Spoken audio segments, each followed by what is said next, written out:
The second most favorite thing on the earth for me is the sound of the nations. I feel like I've been privileged to have seen stuff in the body of Christ that not everybody's been able to witness.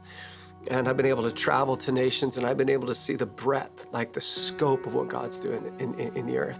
And it's crazy. Almost every single place in the world that I've been, worship is rising, like worship is exploding, and there's actually such faith and such purity. And I just remember thinking like a couple years ago, I'm like, oh my gosh, if we could just bottle this up, if we could just bottle up this holy water, so to speak, and bring it home to the United States, like, wow, what a thing it would do. Because there really isn't anything that builds more faith than seeing that Jesus is not just a Western thing. Jesus isn't just a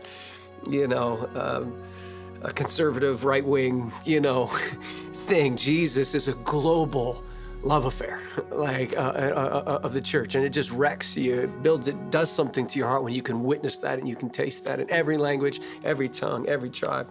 And so that's where the dream began. We're like, hey, how can we take this and capture it? And so we dreamed big. I dreamed big with a couple of friends of mine of just like, hey, what do we need to be able to just go anywhere in the world, push record and capture what God's doing? And who knows, like we never really set out to try and make a record. It was just kind of like, let's see what happens. Let's see what we get. Maybe we'll just get, a couple things for YouTube, whatever, We didn't actually even know how to dream about a full-length record, but here we are, and I just love it. The sound of what God is doing in the nations, the sound of what's happening in Europe is captured on this record. The sound of what he's igniting in Brazil, it's just so charged.